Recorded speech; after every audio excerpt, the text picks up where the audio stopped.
देखो, चैप्टर का नाम है वेव ऑप्टिक्स। वेव ऑप्टिक्स क्यों है? क्योंकि इसमें हम लाइट के बारे में जो भी चीजें पढ़ेंगे उसमें हम वेव नेचर पे फोकस करेंगे, हर चीज के। ठीक है, सबसे पहले इंट्रोडक्शन वगैरह छोड़ दो, अब इसकी जरूरत नहीं है। हाइजेंस प्रिंसिपल पे आ जाओ। देखो हाइजेंस प्रिंसिपल क्या कहता था? According to Huygens principle, each point of the wave front is a source of secondary disturbance and the wavelets emanating from these points is spread out in all directions with the speed of the wave. Huygens ने क्या बात बोली? Huygens ने बोला कि कोई भी जो वेव फ्रंट होगा, अच्छा यहाँ पर हम रेस के बेसिस पे नहीं पढ़ते, हम यहाँ पर वेव फ्रंट पढ़ते हैं। वेव फ्रंट क्या होता है? वेव फ्रंट कुछ नहीं होता। वेव फ्रंट जैसे मान लो ये रेज है, ये पैरेलल रेज जा रही है, तो इस पे जो वेव फ्रंट बनेगा वो एक शीट बनेगा। ठीक है, ऐसे करके, जैसे हमारा इक्विपोटेंशियल सरफेस बनता है इलेक्ट्रिक फील्ड में, तो ऐसे करके वेव फ्रंट बनेगा। वेव फ्रंट क्या होता है? वेव फ्रंट वो कॉमन सरफेस एरिया होता है, या वो सरफेस होता है जिसके हर पॉइंट पे जो लाइट का लोकस होगा वो सेम फेज में वाइब्रेट कर रहा होता है, सेम फेज में ऑसिलेट कर रहा होता है। मतलब वेव फ्रंट क्या है? वेव फ्रंट कुछ नहीं है। वेव फ्रंट अगर हर लाइट के पार्टिकल को जो कि सेम फेज में ऑसिलेट कर रहे हैं, ठीक है, उन सबका एक कॉमन तुम लोकस बना दो या कॉमन एरिया बना दो, तो यही वेव फ्रंट होता है। क्लियर है? तो हाइजेंस ने क्या बोला कि कोई भी जो वेव फ्रंट होता है वो सेकेंडरी सोर्स का, मतलब सेकेंडरी डिस्टर्बेंस का सोर्स होता है। इस वेव फ्रंट पे लाइट अब रेस के फॉर्म में नहीं, हम मानते हैं कि वेव फ्रंट के उसमें ट्रैवल कर रही है, वेव फ्रंट जैसे ट्रैवल कर रही है। तो हर वेव फ्रंट पर जो हर एक पॉइंट होगा वो एक नए वेव फ्रंट को बर्थ देगा, और उसी वेव फ्रंट को उसने बोला वेवलेट। जैसे अगर ये देखो, ये मान लो लेट्स से ये फर्स्ट वेव फ्रंट है, तो इस फर्स्ट वेव फ्रंट पे जो पॉइंट्स होंगे वो सेकेंडरी डिस्टरबेंस क्रिएट करेंगे, या उन्हें बोलेंगे वेवलेट्स। और ये वेवलेट जो है आगे चल के स्प्रेड होंगे, और ये जो स्प्रेड होंगे, तो ये देखो, ये इसका एक वेवलेट इधर स्प्रेड हुआ, एक इधर, मतलब स्फेरिकल, क्योंकि ये पॉइंट है इसलिए इसका स्फेरिकल वेवलेट बनेगा, इसका भी स्फेरिकल वेवलेट बनेगा, इसका भी स्फेरिकल वेवलेट बनेगा। तो इन सब वेवलेट के अब आगे, इन सब वेवलेट के जो पॉइंट्स होंगे, जो लोकस होंगे, जो सेम फेज में वाइब्रेट कर रहे होंगे, वो सब मिलके एक नया वेव फ्रंट बनाएंगे। ये एक नया वेव फ्रंट है। फिर बात समझ में आई? क्या कह रहा है? यही कह रहा है, these wavelets emanating from the wavefront are usually referred to as secondary wavelet, and if we draw a common tangent to all these sphere, we obtain the new position of the wavefront at a later time। कि कोई भी एक wave front होगा, उस wave front पर जितने भी particles होंगे वो सब एक सेकेंडरी डिस्टर्बेंस क्रिएट करेंगे, जिसे कि वेवलेट बोलेंगे। और उन सब वेवलेट का अगर तुम कॉमन पॉइंट से मिलाकर एक कोई सरफेस बना दो, तो उस सरफेस, वो जो सरफेस होगा वो नेक्स्ट वेव फ्रंट होगा। मतलब ये था तुम्हारा फर्स्ट वेव फ्रंट, ये है तुम्हारे वेवलेट्स, ये जो निकले हैं छोटे छोटे, ये है वेवलेट्स। और इन वेवलेट्स के ऊपर वापस से तुम एक कॉमन सरफेस बना दोगे, तो ये बन जाएगा तुम्हारा सेकेंड वेव फ्रंट। ठीक है, क्लियर? यानी कि वेव फ्रंट क्या था? वेव फ्रंट वो सरफेस एरिया है, या वो पार्ट है जिसपे कि सारे जितने भी पॉइंट्स होंगे, उन सब पॉइंट्स, जो वो सारे पॉइंट्स सेम फेज में ऑसिलेट कर रहे होंगे, या सेम फेज में वाइब्रेट कर रहे होंगे। आई गेस इसकी डेफिनेशन भी दी होगी ऊपर, ये देखो। If we have a point source emitting waves uniformly in all directions, then the locus of points which have the same amplitude and vibrate in same phase are spheres, and what we have is known as spherical wave. At a large distance from the source, a small portion of a sphere can be considered as a plane, and we have what is known as plane wave और wavefront। यही चीज है, ठीक है। यहाँ पर देखो लिखा हुआ है, ये देखो, all points on a circle oscillating in same phase because they are at same distance from the source. Such a locus of points which oscillate in phase is called a wavefront. Thus wavefront is defined as a surface of constant phase। के मतलब इस पे जितने भी points होंगे वो सब same phase में ऑसिलेट कर रहे होंगे। यही तो मैंने बताया कि जितने भी पॉइंट्स होंगे उस सरफेस पे वो सब सेम फेज में ऑसिलेट कर रहे होंगे, तो उसी को बोलेंगे वेव फ्रंट। क्लियर है? उसके बाद हाइजेंस प्रिंसिपल समझ में आ गया कि हर एक वेव फ्रंट पर जितने भी पॉइंट्स होंगे वो सब एक सेकेंडरी डिस्टर्बेंस को क्रिएट करेंगे, सेकेंडरी डिस्टर्बेंस को एमर्ज करवाएंगे अपने को, और वो जो सेकेंडरी डिस्टर्बेंस होगा उसे बोलेंगे वेवलेट। और उस वेवलेट का अगर तुम वापस से उन सब वेवलेट के ज्वाइन करते हुए, मतलब टेंजेंट को ज्वाइन करते हुए एक सरफेस बना दो, तो वो बन जाएगा सेकेंड वेव फ्रंट। ठीक है।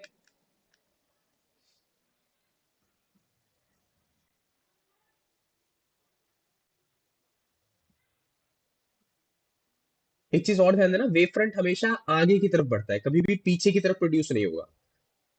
यहाँ पे लिखा हुआ है कि thus above model has one shortcoming. एक शॉर्ट कमिंग इसका क्या है? We have also a back wave which is shown in D1 D2। Huygens argued that the amplitude of secondary wavelet is maximum in the forward direction and zero in the backward direction, By making this ad hoc assumption, Huygens could explain the absence of back wave. However, this ad hoc assumption is not satisfactory, and the absence of back wave is really justified from more rigorous wave theory. तो Huygens ने क्या बोला, जैसे तुम यहाँ पे देखो तो ये वेवलेट आगे तो जा रही है, पर ये वेवलेट पीछे भी तो आ रही है, तो पीछे भी एक वेव फ्रंट बनना चाहिए, जबकि ऐसा नहीं होता, सिर्फ आगे की तरफ ही बनता है। तो हाइजेंस ने इसको कैसे एक्सप्लेन किया कि ये पीछे की तरफ वाला वेव फ्रंट क्यों नहीं बनता। हाइजेंस ने बोला कि जो आगे वाला वेवलेट है, वेवलेट का आगे वाला पार्ट होता है, बस इसी की इंटेंसिटी ज्यादा होती है और इसकी इंटेंसिटी जीरो होती है, इसीलिए पीछे की तरफ कोई भी वेव फ्रंट नहीं बनता। हालांकि ये असम्पशन जो है वो सेटिस्फैक्टरी नहीं है, ठीक है, पर यही चीज है कि वेव फ्रंट हमेशा फॉरवर्ड डायरेक्शन में ट्रैवल करेगा, बैकवर्ड डायरेक्शन में कभी भी ट्रैवल नहीं करेगा। नेक्स्ट आ जाओ, refraction and reflection using Huygens principle. अभी तक रिफ्लेक्शन और रिफ्रैक्शन तुमने वेव मतलब रे ऑप्टिक्स में लाइंस के थ्रू पढ़ा था, वो भी 10th क्लास में। अब यहाँ पर हाइजेंस प्रिंसिपल मतलब वेव फ्रंट बना के पढ़ना है। तो लेट्स से ये तुम्हारे दो मीडियम है, सबसे पहले रिफ्रैक्शन है, ये मीडियम वन हो गया, ये मीडियम टू हो गया। अब इसमें देखो तुम्हें क्या करना है, सबसे पहले रेज बनानी है। रेज बनाओगे तो दो पैरेलल रेज ले आओ, एक ये होगी दूसरी ये होगी। अब इसके बाद ये जब रिफ्रैक्ट होगी तो इसको आगे नहीं बढ़ाना है, सिर्फ इसको आगे बढ़ाना, ये रिफ्रैक्ट होके कुछ यहाँ पहुंच जाएगी, ठीक है। उसके बाद तुम्हें वेव फ्रंट बनाना है। अच्छा, वेव फ्रंट कैसे बनता है, वेव फ्रंट हमेशा परपेंडिकुलर होता है रेस से, तो ये दोनों रेस है, इससे हमेशा परपेंडिकुलर होगा, तो ये बनेगा wave front, incident wave front, और ये बनेगा रिफ्रैक्टेड वेव फ्रंट, ठीक है। अब इसमें कुछ बातें समझते हैं।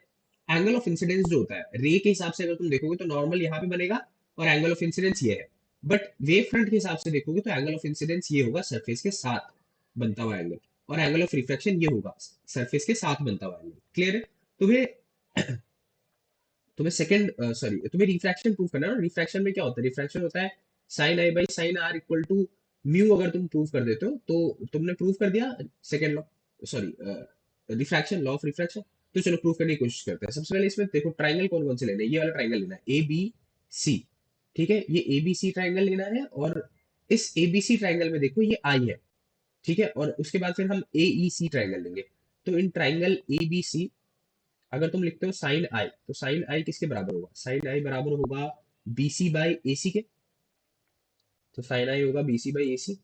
और इन ट्राइंगल ए ई सी, तो ए ई सी ट्राइंगल में देखो क्या होगा, ए ई सी ट्राइंगल में साइन आर जो होगा वो बराबर हो जाएगा परपेंडिकुलर अपॉन हाइपोटेनस, आर यहाँ पर है तो परपेंडिकुलर ए ई अपॉन ए सी, तो ए ई अपॉन ए सी। अब देखो, अब अगर तुम sine i by sine r करते हो तो sine i by sine r ये क्या बनेगा, साइन आई है बी सी बाई ए सी, और साइन आर है ए सी बाई ए ई, तो ए सी कट जाएगा, B C by A E, ठीक है।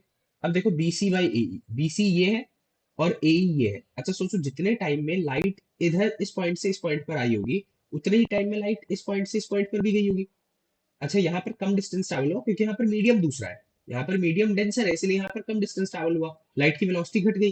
पर यहाँ पर लाइट की वेलोसिटी ज्यादा थी इसलिए ज्यादा डिस्टेंस ट्रैवल हुआ। तो लेट्स से अगर टी टाइम में, कुछ टी टाइम में यहाँ पर जो डिस्टेंस ट्रैवल हुआ, डिस्टेंस होता है वेलोसिटी इनटू टाइम, यहाँ पर इस मीडियम वन में वेलोसिटी वी वन है, तो टी टाइम में जो डिस्टेंस ट्रैवल हुआ वो हो जाएगा वी वन टी। यहाँ पर वेलोसिटी वी टू है, तो वी टू टाइम में जो डिस्टेंस ट्रैवल हुआ वो हो जाएगा वी टू टी। तो इसे ऐसे लिख सकते हो, बी सी किसके बराबर हो जाएगा वी वन टी, और ए ई बराबर हो जाएगा वी टू टी। टी से टी कैंसल आउट हो जाएगा, और V one by we two, तो V one by we two क्या होता है, refractive index of two with respect to one mu. तो प्रूव हो गया, यही था लॉ ऑफ रिफ्रैक्शन। और ये किसका रिफ्रैक्टिव इंडेक्स आया, सेकंड मीडियम का, हमेशा सेकंड मीडियम का आएगा, ठीक है। यही सब प्रूव करा है यहाँ पे पूरा।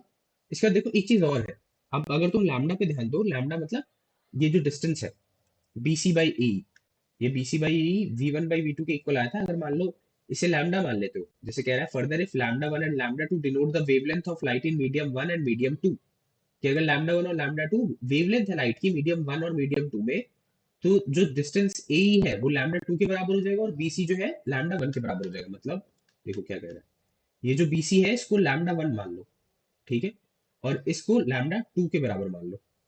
क्लियर है। तो लैम्डा वन और लैम्डा टू के बराबर मान लिया। इसका देखो तो बी सी बाई ए ई जो था वो v one by we two के इक्वल था, तो इसको लिख सकते हो lambda one by lambda two. अब तुम इसमें चेक करो कि मीडियम चेंज होने पर, मीडियम चेंज होने पर वेलोसिटी और वेवलेंथ दोनों चेंज हो गई, वेलोसिटी और वेवलेंथ दोनों चेंज हो गई। क्लियर है। तुम देखो वेलोसिटी भी वी वन वी टू और लैम्डा भी कुछ लैम्डा वन लैम्डा टू है, वेवलेंथ तो चेंज हो गई ना, क्योंकि अब वो जितने टाइम में वो डिस्टेंस ट्रैवल कर पा रहा था ऊपर मीडियम वन में, उतने टाइम में वो सेम डिस्टेंस ट्रैवल नहीं कर पा रहा है मीडियम टू में।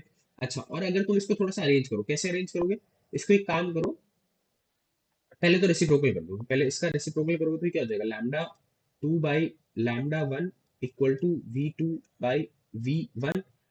ठीक है, अब एक काम करो, इसको इस साइड ले आओ और इसको इस साइड, इन दोनों को ऐसे इंटरचेंज कर दो, इंटरचेंज कर सकते हैं मैथ्स में, बताओ। तो lambda two by we two equal to lambda one by v one. अच्छा, लैम्डा बाई वी क्या होता है, न्यू होता है, तो इसे क्या लिख सकते हो, nu two equal to nu one. मतलब देखो क्या चीज चेंज नहीं करी, फ्रीक्वेंसी। मीडियम चेंज होने पर फ्रीक्वेंसी डजंट चेंज। ठीक है, तो लिख सकते हो फ्रीक्वेंसी डज नॉट चेंज। यानी कि मीडियम चेंज होने पर सिर्फ और सिर्फ वेलोसिटी और वेवलेंथ चेंज होगी, फ्रीक्वेंसी चेंज नहीं होगी। क्लियर।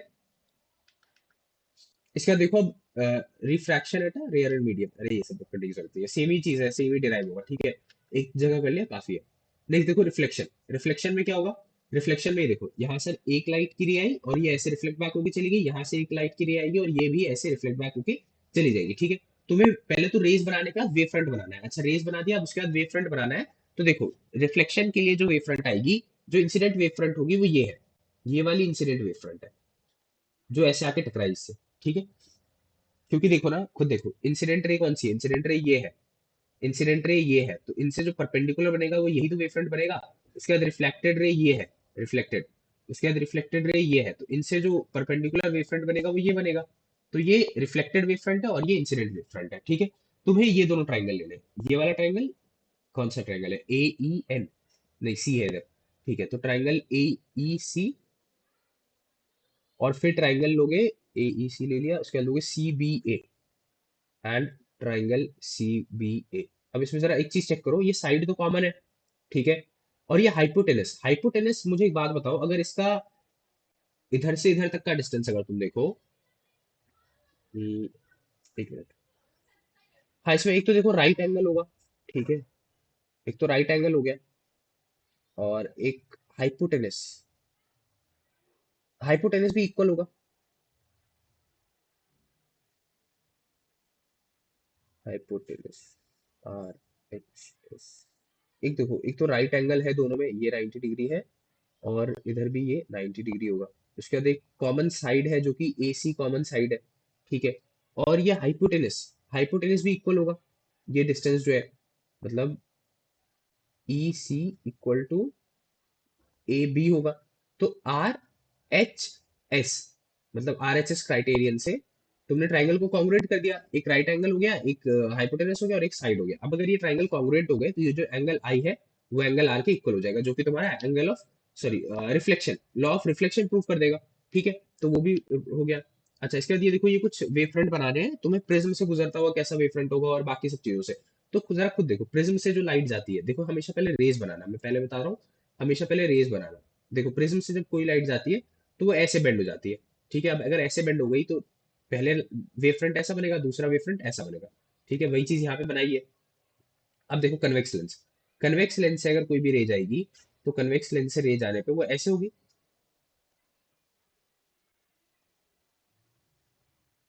इस पे परपेंडिकुलर कैसे बनेगा, इस पे परपेंडिकुलर ऐसे तो बनेगा, स्फेरिकल सरफेस। तो ये देखो, ये रहा इसका स्फेरिकल वेव फ्रंट और ये रहा प्लेन वेव फ्रंट।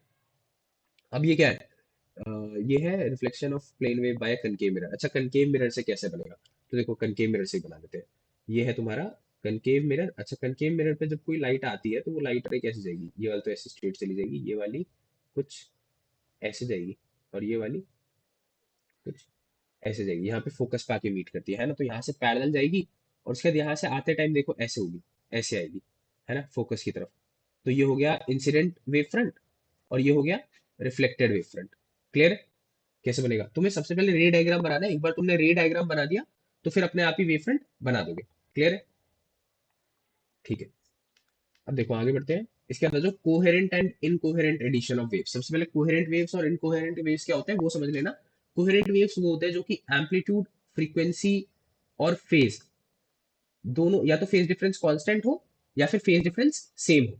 ठीक है, तो जिसका एम्पलीट्यूड, फ्रीक्वेंसी और फेज तीनों सेम हो, वो कोहेरेंट वेव्स होते हैं। और इनकोहेरेंट वेव्स मतलब एम्पलीट्यूड, फ्रीक्वेंसी, फेज अलग अलग हो। ठीक है, कोहेरेंट वेव्स कभी पॉसिबल है क्या, दो सोर्सेस कोहेरेंट हो सकते हैं, तो नहीं, ऐसा पॉसिबल नहीं है, क्योंकि फ्रीक्वेंसी किसी भी दो सोर्सेस की सेम नहीं हो सकती। ठीक है, तो कोहेरेंट, और ये ध्यान रखना, देखो यहाँ पर बोला भी है, the phase difference between the do not change with time, when this happens this source are said to be coherent. कि जब तुम्हारा जो फेज डिफरेंस है वो टाइम के साथ ना बदले, यानी कि फेज डिफरेंस कांस्टेंट रहे या फेज डिफरेंस सेम रहे, तो ऐसे वेव्स को कोहेरेंट बोलेंगे। ठीक है, और इनकी फ्रीक्वेंसी भी सेम रहेगी फिर। अब देखो कह रहा है कि तुम्हारे पास दो नीडल है और तुम इसे पानी में मतलब अप एंड डाउन ऐसे डिप कर रहे हो, तो डिप कर रहे हो तो ये अपने आसपास वेव बनाते जाएंगे, और ये दोनों वेव जो है आपस में कहीं पे मिलेंगे, मतलब ऐसे मिलेंगे भी, और ये जो है इंटरफेरेंस पैटर्न प्रोड्यूस करेंगे। इंटरफेरेंस कब प्रोड्यूस होता है? जब दो वेव्स मिलते हैं, सुपरपोज करते हैं एक दूसरे को, तब इंटरफेरेंस पैटर्न प्रोड्यूस होता है। ठीक है, अब देखो इसमें इसने क्या बोला कि कोई पॉइंट S1 है जहां पे तुम फर्स्ट नीडल डिप कर रहे थे, ये कोई पॉइंट S2 है जहां पर तुम सेकंड नीडल डिप कर रहे थे, और इनसे सेम डिस्टेंस पर, मतलब इधर से भी सेम डिस्टेंस और इधर से भी सेम डिस्टेंस पर एक कोई पॉइंट P है, यानी कि ऐसे कि कुछ S1P इक्वल टू S2P होगा। अरे सेम डिस्टेंस पर है तो S1P और S2P इक्वल ही होगा। ठीक है, अब देखो क्या कह रहा है। अगर मान लो since the distance S1P and S2P are equal, then the waves from S1 and S2 will take same time to travel to point P, and waves that emanate from S1 and S2 in phase will also arrive at the point P in phase। अगर मान लो S1 और S2 से दो wave निकलते हैं same time पर, तो वो सेम ही टाइम पर P पॉइंट पर पहुंचेंगे। और दूसरी चीज इसने ये बोली कि अगर मान लो S1 और S2 पर दोनों वेव सेम फेज में निकलते हैं, तो पॉइंट P पर भी सेम फेज में पहुंचेंगे। हाँ ऑब्वियसली। ठीक है, तो मान लो एक जो y1 है, एक वेव का डिस्प्लेसमेंट का इक्वेशन दे रखा है a cos ओमेगा टी, और दूसरे का भी दे रखा है a cos ओमेगा टी। हालांकि देखो कुछ अलग भी हो सकता था, ये a cos omega T a cos omega t plus five हो सकता था, मान लो कुछ फेज डिफरेंस पर होता। बट यहाँ पे इसने बोल दिया कि कोई फेज डिफरेंस नहीं है, दोनों सेम फेज में है। तो अगर दोनों सेम फेज में है, तो दोनों की इक्वेशन सेम बनेगी, क्योंकि एम्पलीट्यूड भी सेम ही होगा। ठीक है, एम्पलीट्यूड तो सेम है, तभी तो इंटरफेरेंस हो रहा है, तभी तो कोहेरेंट वेव्स है। तो एम्पलीट्यूड भी सेम है और अभी फेज भी सेम है, दोनों के फेज में भी कोई डिफरेंस नहीं है। फेज देखो cos ओमेगा टी है और इसका फेज भी cos ओमेगा टी है, तो दोनों जब मिलेंगे, दोनों का जो रिजल्टेंट होगा वो कितना हो जाएगा? 2a cos omega T. अब यहाँ पर एक चीज ध्यान देना, जो इंटेंसिटी होती है वो डायरेक्टली प्रोपोर्शनल होती है स्क्वायर ऑफ द एम्पलीट्यूड के, मतलब इंटेंसिटी जो होती है वह एम्पलीट्यूड के स्क्वायर के इक्वल होती है। क्लियर है? तो यहाँ पर देखो, यहाँ पर जो इंटेंसिटी अगर मैं निकालू रिजल्टेंट वेव की कितनी इंटेंसिटी होगी, तो इसका एम्पलीट्यूड सिर्फ ये है, ध्यान देना। एम्पलीट्यूड सिर्फ ये होता है, cos ओमेगा टी फेज बताता है। cos ओमेगा टी क्या बताता है? cos ओमेगा टी फेज बताता है। और एम्पलीट्यूड बताता है उससे पहले वाला पार्ट, ये बताता है एम्पलीट्यूड। ठीक है, तो एम्पलीट्यूड ये 2a है इसका रिजल्टिंग एम्पलीट्यूड, तो इंटेंसिटी कितना होगा इसका स्क्वायर, यानी कि इंटेंसिटी यहाँ पर जो होगा, अगर मैं लिखूं आई नेट जो कि रिजल्टेंट इंटेंसिटी है, या आई आर लिख देता हूँ, I R is resultant intensity, तो ये कितना होगा? 2 का स्क्वायर 4, 4a स्क्वायर। ठीक है, और इनिशियली इनका इंटेंसिटी कितना होगा, इसका इंटेंसिटी कितना रहा होगा? तो इसका इंटेंसिटी रहा होगा a स्क्वायर। ठीक है, इसका इंटेंसिटी रहा होगा ए स्क्वायर और इसका भी इंटेंसिटी रहा होगा ए स्क्वायर। तो लेट्स से अगर ये इनिशियल इंटेंसिटी है, इसको मैं आई नॉट मान लेता हूँ, तो ये जो रिजल्टेंट इंटेंसिटी या न्यू इंटेंसिटी, ये किसके बराबर है? ये बराबर है, रिजल्टेंट इंटेंसिटी बराबर है 4 टाइम्स ऑफ आई नॉट के, जो की बात यहाँ पे लिखी है। ठीक है, तो रिजल्टेंट इंटेंसिटी किसके बराबर होगा? 4 टाइम्स ऑफ आई नॉट। और आई नॉट क्या है? आई नॉट इंडिविजुअल वेव की इनिशियल इंटेंसिटी है। ठीक है, इसके बाद देखो इसने एक तो केस ये ले लिया जब दोनों सेम फेज में, फर्स्ट केस इसने क्या ले लिया कि जब दोनों वेव्स सेम फेज में थे। ठीक है, अब इसने दूसरा केस क्या ले रहा है? दूसरा केस, हम दूसरे केस से इंटरफेरेंस कैसे प्रूव कर रहे हैं? अच्छा, इसमें जो इस केस में जो इंटरफेरेंस है उसे बोलते हैं कंस्ट्रक्टिव इंटरफेरेंस।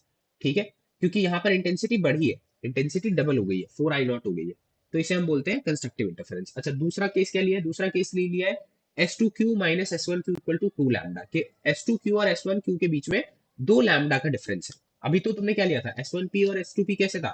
इनके बीच में सेम डिस्टेंस था, दोनों सेम डिस्टेंस थे, बट अब जो लिया है ये देखो, ये लिया है, यहाँ पर देखना जरा, S1 से SQ तक 7 लैम्डा बन रहा है, जबकि S2 से Q तक 9 लैम्डा बन रहा है, मतलब इन दोनों के बीच में 2 लैम्डा का डिफरेंस है, यानी कि S2Q minus S1Q is 2 lambda. एक बार हमने क्या लिया? एक बार हमने लिया कि इनके बीच में जीरो डिफरेंस है, मतलब लैम्डा का डिफरेंस जीरो है। ठीक है, S1P माइनस S2P जीरो है। फर्स्ट केस मैं थोड़ा ठीक से लिख देता हूँ, देखो सबसे फर्स्ट केस जो लिया है, फर्स्ट केस लिया है S2P minus S1P equal to zero. ठीक है, और सेकंड केस क्या लिया है? S2Q minus S1Q equal to 2 lambda. S2Q minus S1Q equal to 2 lambda. देखो नेक्स्ट हो जाएगा S12Q minus S1Q equal to, इसमें जो डिफरेंस आया वो 2 लैम्डा का है, और तीसरा केस इन्होंने लिया है जहां पर डिस्टेंस जो है 2.5 लैम्डा का है। ठीक है, माइनस 2.5 लैम्डा वो मैटर नहीं करता, मतलब माइनस इसलिए आगे क्योंकि S2 जो है छोटा है इस बार और S1 जो है बड़ा है। ठीक है, तो यहाँ पर जो डिस्टेंस ले लिया है दूसरी बार में S2Q minus S1Q minus 2.5 lambda. ठीक है, तो अब देखो, अब सेकंड केस ले रहे हैं जिसके बीच में 2 लैम्डा का डिफरेंस है। तो मान लो 2 लैम्डा का अगर डिफरेंस है, अच्छा 1 लैम्डा कितने रेडियन का डिफरेंस करता है? पाई, 2 पाई का। तो 2 लैम्डा का डिफरेंस है, तो वो 2 पाई 4 पाई रेडियन का डिफरेंस होगा उन दोनों के फेज के बीच। तो देखो, मतलब फर्स्ट वाले वेव का इक्वेशन लिख दिया a cos ओमेगा टी, तो दूसरे वाले का होगा a cos omega T minus 4 पाई, क्योंकि वो 2 पाई से पीछे होगा। ठीक है। तो अच्छा, अब इसको देखो, इसको सॉल्व करोगे तो यार ये कुछ नहीं है, ऐसे को थोड़ा सा सॉल्व करते हैं। देखो, ठीक है, a cos omega T minus 4 पाई, अच्छा इसको ऐसे लिख सकते हो कि a cos, माइनस कॉमन ले लो, तो माइनस कॉमन लेने के बाद लिख सकते हैं इसे 4 पाई माइनस ओमेगा टी। ठीक है। और cos 4 pi minus theta, cos 4 pi minus theta कितना होगा? देखो, ए एस टी सी वाला होता है ना, ए एस टी सी। तो 2 पाई यहाँ पे, 4 पाई भी यहाँ पे, और 4 पाई माइनस थीटा मतलब फोर्थ क्वाड्रेंट। और यहाँ पर किसका वो होता है? यहाँ पर कॉस का होता है, तो कॉस पॉजिटिव ही रहेगा। ठीक है, तो इसका क्या आएगा? इसका आंसर कॉस थीटा ही आएगा। क्लियर है? और माइनस, यहाँ पर तुम बोलोगे माइनस भी तो है, तो माइनस का कॉस थीटा आएगा, लेकिन कॉस की अपनी प्रॉपर्टी होती है कि वो माइनस के साइन को खत्म कर सकता है। ठीक है, यानी कि ये माइनस के साइन को, ये कॉस माइनस थीटा को सीधे कॉस थीटा कर सकता है, मतलब ये इक्वल होगा A cos 4 pi minus omega T के। ठीक है। और 4 पाई माइनस थीटा कितना होगा? ए कॉस थीटा, तो ए कॉस थीटा, क्योंकि यहाँ पर फोर्थ क्वाड्रेंट में कॉस पॉजिटिव होता है, तो ए कॉस ओमेगा टी आएगा। तो ए कॉस ओमेगा टी आ गया वापस से। ठीक है, अब तुम इसमें भी क्या देखोगे, इसका भी तुम रिजल्टेंट निकालोगे तो सेम वही रिजल्टेंट बनेगा, 2a, जो यहाँ बन रहा था, 2a कॉस ओमेगा टी। ठीक है, दोनों का ऐड हो जाएगा बस, 2a cos ओमेगा टी। और यहाँ पर भी जो रिजल्टेंट इंटेंसिटी होगा, वो रिजल्टेंट इंटेंसिटी 4 I0 के बराबर होगा। मतलब तुमने क्या देखा कि अगर पाथ डिफरेंस जीरो है, मतलब फेज डिफरेंस के लो या पाथ डिफरेंस के लो, पाथ डिफरेंस जीरो है। अच्छा देखो, एक चीज होती है, जैसे यहाँ पर अगर तुम पाथ डिफरेंस देखो तो पाथ डिफरेंस जीरो है, और अगर मैं फेज डिफरेंस की बात करूँ तो फेज डिफरेंस भी जीरो है। यहाँ पर तुम पाथ डिफरेंस देखो तो पाथ डिफरेंस 2 पाई का है, लेकिन फेज डिफरेंस 4 पाई का है। सॉरी, पाथ डिफरेंस 2 लैम्डा का है, लेकिन फेज डिफरेंस 4 पाई का है। क्यों? अरे क्योंकि 1 लैम्डा में 2 पाई होते हैं, तो 2 लैम्डा में 4 पाई हो गए ना, तो ये पाथ डिफरेंस होता है। पाथ डिफरेंस, पाथ मतलब लैम्डा, वेवलेंथ। और फेज डिफरेंस, फेज को हमेशा पाई में डिनोट करते हैं, पाई रेडियन से। ठीक है। तो इतने का होगा, यानी कि 2 लैम्डा का पार्ट डिफरेंस होगा या 4 पाई का फेज डिफरेंस होगा, तो भी तुम्हारा कंस्ट्रक्टिव इंटरफेरेंस ही बनेगा। अब चेक करते हैं -2.5 लैम्डा पे क्या होगा। तो देखो, -2.5 लैम्डा पे क्या होगा? एक का अगर मान लो y1 equal to a cos omega t है, और वो कितना था? 2.5 लैम्डा। तो मुझे खुद बताओ, 1 लैम्डा में 2 पाई होता है, तो 2 लैम्डा में 4 पाई, और 2.5 लैम्डा में 5 पाई, तो 5 पाई का फेज डिफरेंस है। ठीक है। तो ये क्या हो जाएगा? ए कॉस ओमेगा टी प्लस 5 पाई। अब इसमें से भी तुम देखो, हमेशा क्या होता है ना कि इस 5 पाई, मतलब जो भी पाई वाला टर्म होता है उसे पहले लिखते हैं और ओमेगा टी वाले टर्म को बाद में लिखते हैं। ठीक है। तो अब इसमें ऐसे लिख दो इसे कि भाई A cos 5 pi plus omega T लिख सकते हैं इसे। अब तुम खुद देखो, 5 pi plus omega T, 5 pi plus omega T कहाँ पर आएगा? ये ए एस टी सी है, यहाँ पर 4 पाई आता है, यहाँ पर 5 पाई आता है।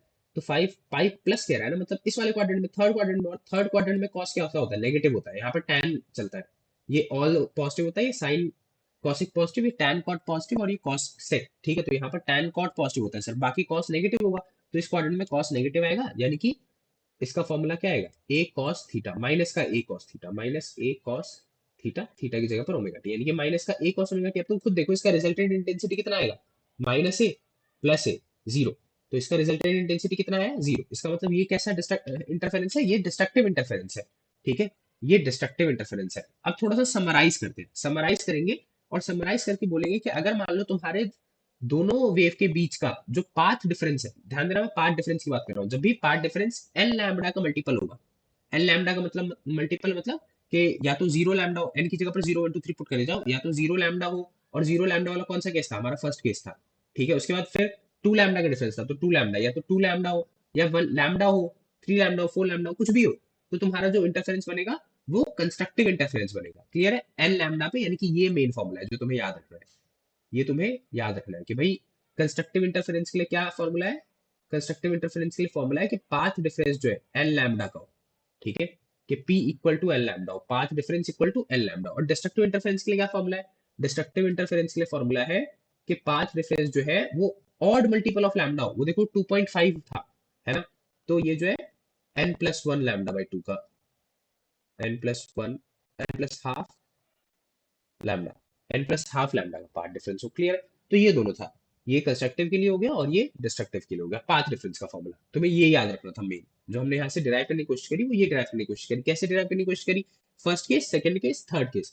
फर्स्ट केस में था जीरो का फेज डिफरेंस यानी कि जीरो का पार्ट डिफरेंस। सेकंड केस में 2 लैम्डा का पार्ट डिफरेंस था तो 4 पाई का फेज डिफरेंस था। और थर्ड केस में 2.5 लैम्डा का पाथ डिफरेंस था। क्लियर?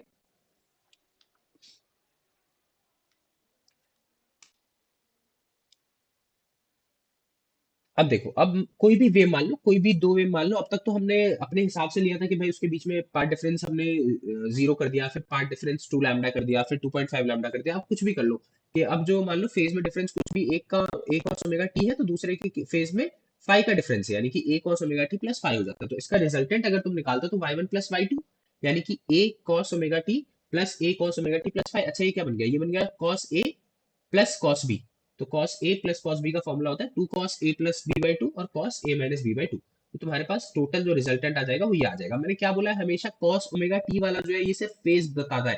तो ये वाला जो पार्ट है ये सिर्फ फेज बताएगा। एम्पलीट्यूड कौन बताएगा? एम्पलीट्यूड सिर्फ ये आगे वाला बताएगा, two a cos phi by two. ठीक है, तो two a cos phi by two amplitude बताएगा। अब ये two a cos phi by two, अच्छा स्टार्टिंग में किसी का भी एम्पलीट्यूड, इंटेंसिटी देखो तो इंटेंसिटी क्या बोल रहा था मैंने कि एम्पलीट्यूड के स्क्वायर होता है, तो ए स्क्वायर होगा। और यहाँ पर देखो अभी इंटेंसिटी क्या लिख सकते हो? यहाँ पर देखो, इसका अगर स्क्वायर करते हो तो इसका स्क्वायर क्या आएगा? इसका स्क्वायर आएगा, इसका स्क्वायर करना है सिर्फ एम्पलीट्यूड वाले का, तो इसका स्क्वायर आएगा 4 a स्क्वायर कॉस स्क्वायर 5/2, यही आएगा। और ये 4 a स्क्वायर क्या है? इस 4 स्क्वायर को 4 I0 लिख सकते हो, क्योंकि I0 initial intensity a square था। 4 I0 कॉस स्क्वायर 5/2। तो ये क्या हो गया तुम्हारा? ये तुम्हारा इंटेंसिटी हो गया। ये हमने किसी भी आर्बिट्ररी के लिए निकाल लिया कि अगर उनके बीच में फाई का डिफरेंस हो। ठीक है,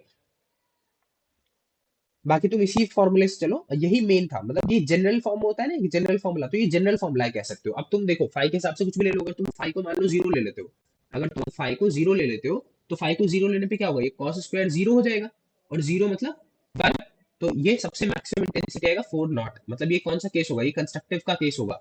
मतलब अगर तुम फाई को जीरो, 2 पाई, 4 पाई ये सब लेते चलते हो, ठीक है, इवन मल्टीपल, जीरो, 2 पाई, 4 पाई, इवन मल्टीपल, तो इवन मल्टीपल में क्या बनेगा? इवन मल्टीपल में क्या बनेगा? कंस्ट्रक्टिव, कंस्ट्रक्टिव बनेगा। ठीक है, क्योंकि इन सबकी जगह पर कॉस जीरो 1 हो जाएगा। ठीक है, और अगर तुम फाइव को ये लेते चलते हो, 1 पाई, 3 पाई, 5 पाई, ऑड पाई, 3 पाई, 5 पाई, ऑड लेते चलते हो, तो ऑड में क्या बनेगा? ऑड में बनेगा डिस्ट्रक्टिव, डिस्ट्रक्टिव बनेगा। क्लियर है? तो ये जनरल हमने निकाल दिया अब। ठीक है, तो देखो यहाँ पे ये जो तुम्हें दिया हुआ था कि पाथ डिफरेंस अगर एन लैम्डा का हो तो कंस्ट्रक्टिव बनेगा, और path difference n plus half lambda को तो डिस्ट्रक्टिव बनेगा। ये था पाथ डिफरेंस के टर्म्स में। भी फाई के टर्म्स में भी दे दिया कि अगर मान लो फाई तुम्हारा इवन मल्टीपल है, इवन मल्टीपल है पाई का, यानी कि क्या कह सकते हो? Even multiple, two times of n कह सकते हो, 2n5। ठीक है, हालांकि चलो ऐसे लिख देता हूँ, 0, 2 पाई, 4 पाई ये सब है तो कंस्ट्रक्टिव बनेगा। और डिस्ट्रक्टिव के लिए क्या है कि फाई इक्वल टू अगर पाई, 3 पाई, 5 पाई ये सब है तो डिस्ट्रक्टिव बनेगा। क्लियर है? तो ये हो गया पार्ट डिफरेंस के टर्म्स में, और ये हो गया फेज डिफरेंस के टर्म्स में। और वैसे भी देखो सोचने वाली बात है, अगर तुम्हारा पार्ट डिफरेंस भी एन लैम्डा का है, एन लैम्डा का है मतलब या तो लैम्डा होगा, या 2 लैम्डा होगा, या 3 लैम्डा होगा, या 4 लैम्डा होगा, 5 लैम्डा होगा। तुम खुद ही सोचो, एक लैम्डा के लिए दो पाई का पार्ट फेज डिफरेंस होता है, तो इसके लिए अगर 1 लैम्डा के लिए 2 पाई का है तो इसके लिए 4 पाई का होगा। फिर इसके लिए कितने का होगा? इसके लिए 6 पाई का होगा, है ना? फिर अगर मान लो 4 लैम्डा होता तो 4 लैम्डा के लिए कितने का पार्ट डिफरेंस होता? 8 लैम्डा का, सॉरी 8 पाई का होता। तो खुद ही देख सकते हो ये सारा इवन में चल रहा है अभी। तो ये फॉर्मूला भी याद है तो इससे भी दिमाग लगा सकते हो कि इसका क्या होगा। ऐसे ये odd multiple of lambda by lambda है, तो ऑड मल्टीपल ऑफ लैम्डा है मतलब एन प्लस हाफ लैम्डा है। तो ऑड मल्टीपल क्या हो सकता है? देखो ये एन प्लस हाफ लैम्डा है, तो या तो ये लैम्डा बाई टू होगा, ठीक है, या फिर अगर यहाँ पे 1 रख देते हो तो 1 + 1, 3 लैम्डा बाई टू होगा, 3 लैम्डा बाई टू होगा, या 5 लैम्डा बाई टू होगा। तो तुम खुद सोचो 5 लैम्डा बाई टू वगैरह क्या हो गया कि उनका हाफ। तो 5 लैम्डा मतलब कितना हो गया? अगर मैं वैसे बोलूँ तो 5 लैम्डा का हो जाएगा, देखो इसका हो जाएगा लैम्डा बाई टू का कितना फेज डिफरेंस होगा? पाई फेज डिफरेंस होगा। 3 लैम्डा बाई टू, 3 लैम्डा का कितना होता है? 3 लैम्डा का 6 पाई होता है, और 6 पाई डिवाइडेड बाई टू, तो 3 पाई। तो 3 पाई का डिफरेंस हो गया। इसका कितना होगा? इसका 5 लैम्डा मतलब 10 पाई, और 10 पाई डिवाइडेड बाई टू तो 5 पाई। तो देखो one pi, three pi, five pi, seven pi, ऐसे करके बढ़ता चला जाएगा। तो देखो ये सारा ऑड है। तो कंस्ट्रक्टिव इंटरफेरेंस के लिए पाथ डिफरेंस चाहिए एन लैम्डा का, और फेज डिफरेंस चाहिए इवन मल्टीपल ऑफ पाई का। डिस्ट्रक्टिव इंटरफेरेंस के लिए पाथ डिफरेंस चाहिए एन प्लस हाफ लैम्डा का, और फेज डिफरेंस चाहिए ऑड मल्टीपल ऑफ पाई का। क्लियर है? ठीक। इसके बाद देखो, इसके बाद क्या बोला है कि जब भी कांस्टेंट फेज डिफरेंस नहीं होता, ठीक है, अगर if two needles do not maintain a constant phase difference, अगर कांस्टेंट फेज डिफरेंस नहीं है, तो उनका इंटरफेरेंस पैटर्न टाइम के साथ चेंज करता रहेगा। कभी जब से अगर कांस्टेंट फेज डिफरेंस नहीं है, तो तुम खुद ही सोचो, फेज डिफरेंस बार बार बदलता जा रहा है, तो जब फेज डिफरेंस फेज में होगा तब वो कंस्ट्रक्टिव बनाएगा, जब phase difference out of phase हो जाएगा तो डिस्ट्रक्टिव इंटरफेरेंस बनाएगा। तो ऐसे केस में जो एवरेज इंटेंसिटी देते हैं हम, वो देते हैं I equal to two I naught, two times of I naught, ठीक है, ना कि four times of I naught. Four times of I naught constructive में, ठीक है।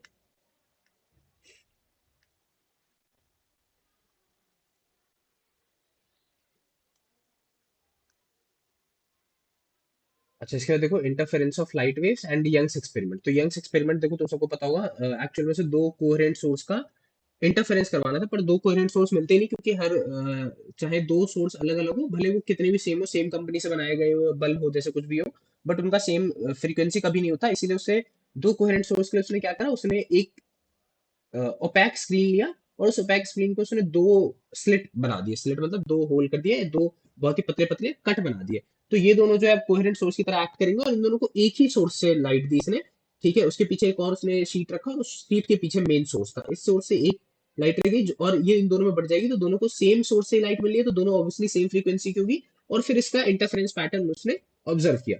तो देखो ये है तुम्हारा मेन सोर्स, ये हो गया S1 S2। अच्छा, इन दोनों स्लिट के बीच जो डिस्टेंस है वो स्मॉल डी से रिप्रेजेंट किया है। उसके बाद इस स्लिट और स्क्रीन जहां पर इंटरफेरेंस पैटर्न मिलेगा, उसके बीच जो डिस्टेंस है उसे कैपिटल डी से डिनोट किया गया है, ठीक है। तो हम किसी भी एक आर्बिट्रेरी पॉइंट पी पर पता कर रहे हैं, जहां पर कि यहाँ पर इंटरफेरेंस पैटर्न क्या बनेगा, उसकी क्या इंटेंसिटी वगैरह होगी, ठीक है। और ये ओरिजिन से, मतलब सेंटर पॉइंट से, स्क्रीन के सेंटर पॉइंट से एक्स डिस्टेंस पर है, ठीक है। तो इसके लिए उसने बोला है कि हमारे पास कंस्ट्रक्टिव इंटरफेरेंस होगा इस पॉइंट पी पर, यानी कि ब्राइट फ्रिंज बनेगा अगर x d by D n lambda के बराबर हो, ठीक है। ये बात तो अभी हम देख के आए ऊपर से कि भाई पार्ट डिफरेंस अगर एल लैम्डा के बराबर हो तो कंस्ट्रक्टिव इंटरफेरेंस बनेगा, और यहाँ पर पार्ट डिफरेंस जो है वो एक्स डी बाई डी के इक्वल होता है। हालांकि मैंने इसकी डेरिवेशन भी करवाई थी, बट अभी यहाँ पर एनसीईआरटी में डेरिवेशन है नहीं, तो याद रखने की जरूरत नहीं है। तो हमें पता होना चाहिए कंस्ट्रक्टिव इंटरफेरेंस एल लैम्डा पे बनेगा, ठीक है। और अगर एल लैम्डा पे बनेगा तो इसका जो पार्ट डिफरेंस होता है यंग्स डबल स्लिट में, जो पाथ डिफरेंस होता है, वो पार्ट डिफरेंस इक्वल होता है एक्स डी बाई डी के, यानी कि पार्ट डिफरेंस यहाँ पर इक्वल होता है एक्स डी बाई डी के। तो लेट्स से अगर वो कंस्ट्रक्टिव है, अगर वो कंस्ट्रक्टिव इंटरफेरेंस है, तो ये एक्स डी बाई डी जो है एन लैम्डा के बराबर होगा। तो पता करते हैं कि किस किस पोजीशन पर, हम ये पता करने में इंटरेस्टेड है एक्चुअली, कि किस किस पोजीशन पर ब्राइट फ्रिंज यानी कि कंस्ट्रक्टिव इंटरफेरेंस बनेगा। यानी कि हम एक्स की वो पोजीशन जानना चाहते हैं जहां जहां पर कंस्ट्रक्टिव इंटरफेरेंस बनेगा। तो अगर इससे तुम्हें एक्स की पोजीशन निकालनी है, तो क्या फॉर्मूला निकलेगा, x equal to n lambda D by d. इन और जहां पर एन कहां से कहां तक वेरी करेगा, तो एन वेरी करेगा जीरो से लेकर वन टू थ्री फोर ऐसे करके। अच्छा, प्लस माइनस भी, क्योंकि माइनस की साइड मतलब नीचे की साइड भी, ये तो एक्चुअल में ऊपर की साइड का अब हम बस देख रहे हैं, पर नीचे की साइड भी तो बन रहे होंगे इंटरफेरेंस पैटर्न, तो इसीलिए प्लस माइनस दोनों लगाया है, ठीक है। तो ये चीज समझ में आई, यानी कि x d by D equal to l lambda हुआ तो कंस्ट्रक्टिव इंटरफेरेंस बनेगा। इस फॉर्मूले को ध्यान रखना, ठीक है।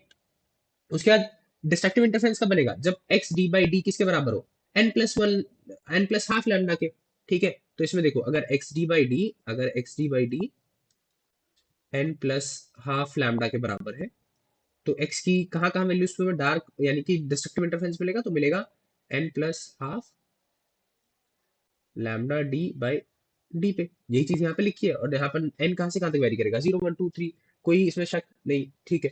आगे देखो, इन इन बैंड्स को फ्रिंजेस बोलते हैं, ठीक है। और ये alternate dark and bright fringe बनेंगे, क्लियर है। अच्छा, तुम चेक कर सकते हो, जीरो पे देखो ब्राइट फ्रिंज बन रहा है, तो जीरो पे ब्राइट फ्रिंज बनना चाहिए, क्यों बनना चाहिए, क्योंकि एक्स, यहाँ पर देखो तुम, अगर ये होता है ना ब्राइट फ्रिंज की पोजीशन, तो अब अगर तुम खुद देखो यहाँ पर एक्स की जगह पर अगर तुम एक्स एन जीरो पुट करते हो, एन की जगह पर जीरो पुट कर दो, तो zero lambda D by D, ठीक है, ये पूरा जीरो हो जाएगा। और जीरो हो रहा है मतलब ब्राइट फ्रिंज में आता है, मतलब जीरो पर ब्राइट फ्रिंज बनता है, एक्स एन जीरो पर ब्राइट फ्रिंज बनेगा, ठीक है।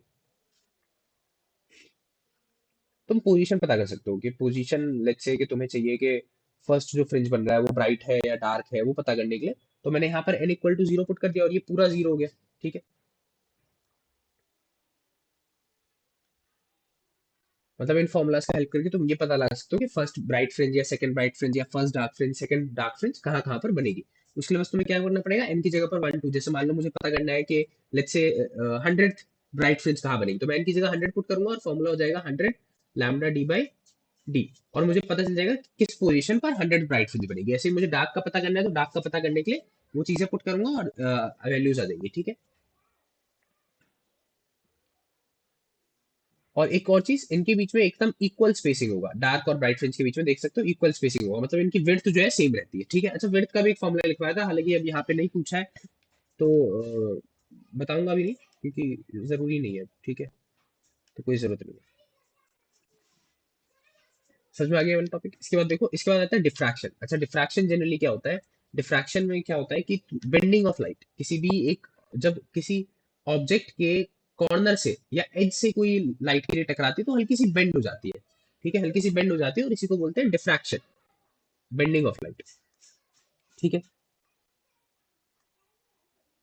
अच्छा देखो, यहाँ पर कुछ एग्जाम्पल भी दिए हुए हैं कि डिफ्रैक्शन वगैरह कहाँ होता है, जैसे तुम सीडी पे जो कलर्स देखते हो वो डिफ्रैक्शन इफेक्ट कैसे होता है। अच्छा, डिफ्रैक्शन हम जनरली अपने डेली ऑब्जर्वेशंस में नहीं देख पाते हैं और डेली ऑब्जर्व नहीं कर पाते हैं, उसका रीजन है क्योंकि डिफ्रैक्शन जो होता है उसमें जो वेवलेंथ जो लाइट की यूज होती है वो काफी छोटी होती है ऑब्स्टैकल से, जो हमारे जनरली उसमें होती है। इस वजह से डिफ्रैक्शन का हमें लाइट एवरीडे ऑब्जर्वेशन में हमें ऐसा कुछ भी देखने को नहीं मिलता, ठीक है।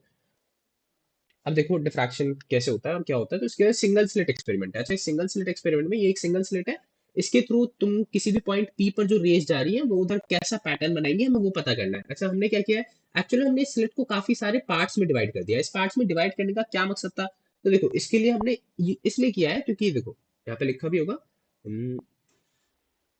हाँ इसमें देखो इसकी एक नेसेसरी कंडीशन क्या है कि मोनोक्रोमेटिक लाइट यूज होनी चाहिए, मतलब मोनोक्रोमेटिक सोर्स मतलब सिंगल कलर की सोर्स यूज होनी चाहिए, व्हाइट कलर वगैरह यूज नहीं होना चाहिए। क्यों, अगर व्हाइट कलर यूज होगा तो उसमें 7 तरह के कलर होते हैं, तो सातों कलर का अलग अलग इंटरफेरेंस पैटर्न बनेगा और वो काफी मिक्स, मतलब ब्लर, काफी पैटर्न क्रिएट करेगा, इसीलिए मोनोक्रोमेटिक लाइट यूज करना है, ठीक है। तुम देखोगे दोनों साइड जो है alternate dark and bright region बनेंगे, और इनकी इंटेंसिटी धीरे धीरे वीक होती जाएगी, जैसे जैसे तुम सेंटर से आगे बढ़ोगे तो इंटेंसिटी वीक होती जाएगी, ये देखो यहाँ पर इंटेंसिटी सबसे ज्यादा, अच्छा इसे ही बोलते हैं सेंट्रल ब्राइट फ्रिंज, इसका ट्वाइस होता है बीटा, बीटा मतलब विड्थ, ठीक है, तो इसका ट्वाइस होता है विड्थ। और इसके बाद इन सबका जो घटता चला जाता है, देखो इसकी इंटेंसिटी और कम हो जाती है, इसकी और कम हो गई और पतला होता चला जाता है, मतलब फेड होने लगता है जितना तुम दूर जाओगे सेंटर से, सेंटर पे एकदम ब्राइट फ्रिंज मिलेगा जिसे कि सेंट्रल ब्राइट फ्रिंज भी बोलते हैं, ठीक है।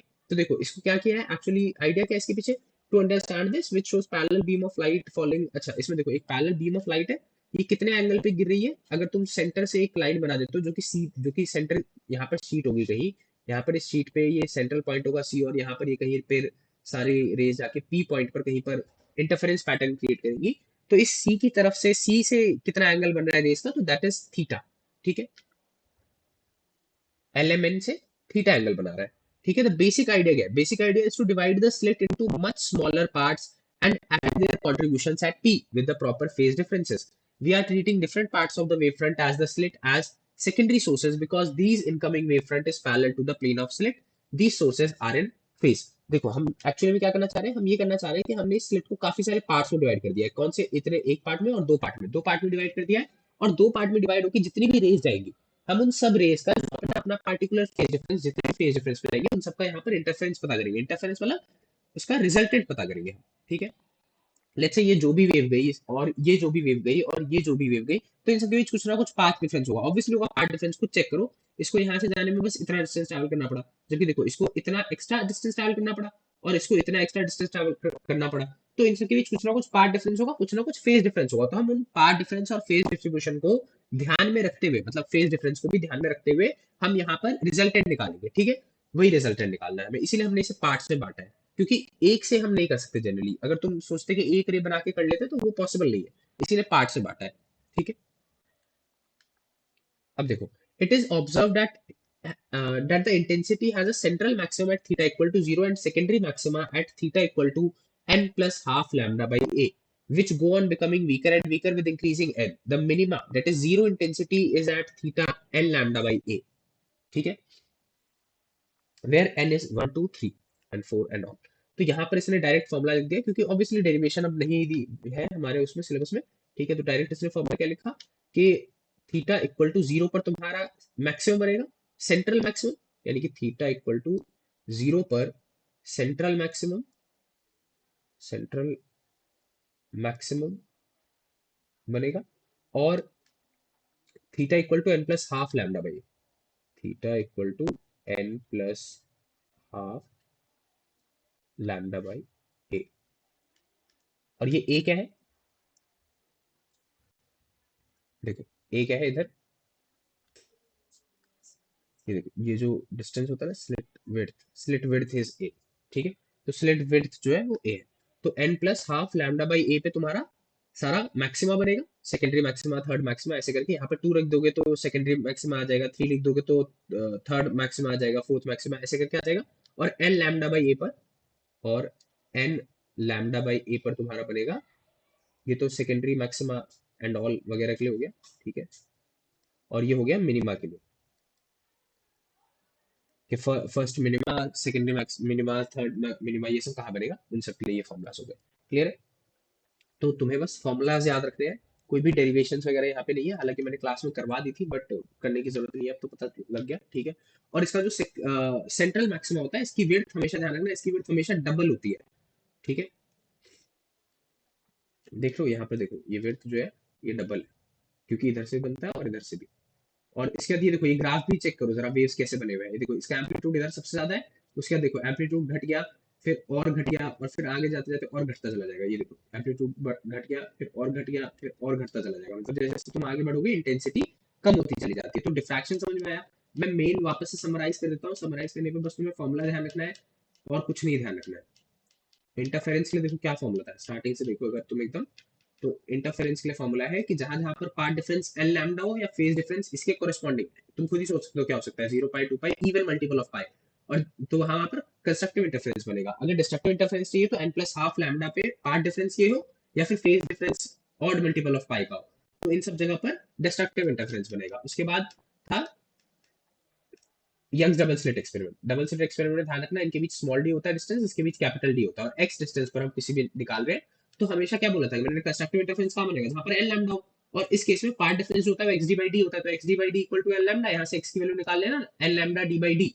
तो यहाँ पर तुम्हें हर जगह पर मिल जाएगा कंस्ट्रक्टिव इंटरफेरेंस ब्राइट फ्रिंज, और जहां पर x d by D equal to n plus half lambda हो, एन प्लस हाफ लैम्डा, ये वाला चीज, x d by D equal to n plus half lambda, वहां पर तुम्हें मिलेगा डिस्ट्रक्टिव इंटरफेरेंस, यहाँ से भी एक्स की वैल्यू निकाल लेना, ठीक है। उसके बाद डिफ्रैक्शन आ जाता है, डिफ्रैक्शन में तुम्हें सीधे थीटा याद रखना है कि थीटा इक्वल टू 0 पे तुम्हें सेंट्रल मैक्सिमम मिलेगा, theta equal to n plus half lambda by a पे मैक्सिमम मिलेगा। इस बार देखो चीजें थोड़ी उल्टी है, उधर एन प्लस हाफ लैम्डा पे जो था तुम्हें डिस्ट्रक्टिव इंटरफेरेंस मिल रहा था, यहाँ पर n plus half lambda by a पर तुम्हें मैक्सिमम मिलेगा, और एन लैम्डा बाई ए पर तुम्हें मिनिमम मिलेगा। फॉर्मुलाज रटने हैं बस, ठीक है। यहाँ पर जो डिफरेंस है ना, बस नीचे ए लगा दिया, तुम याद करो एन प्लस हाफ लैम्डा पे तुम्हें मिनिमा मिलता था, मतलब डिस्ट्रक्टिव इंटरफेरेंस मिलता था, तो यहाँ पर बस मैक्सिमम मिलेगा, लैम्डा बाई कर दिया, मतलब इंटरफेरेंस से थोड़ा सा उल्टा है डिफ्रैक्शन, फॉर्मूले के बेसिस में बस। बाकी तुम्हें पता है रिचर्ड फेमन है जो कि फिजिसिस्ट है, तो उनके बुक में लिखा हुआ है कि इनके बीच में हालांकि कोई भी ऐसा सेटिस्फैक्टरी डिफरेंस नहीं है इंटरफेरेंस और डिफ्रैक्शन के बीच, ठीक है। तो ये जो मैं डिफरेंस बोल रहा हूँ, ये बस फॉर्मूला के बेसिस पे बोल रहा हूँ, तुम्हें याद रखने के लिए, ठीक है। उसके बाद पोलराइजेशन वगैरह आ नहीं रहा है, तो ये चैप्टर हो गया तुम लोगों का खत्म।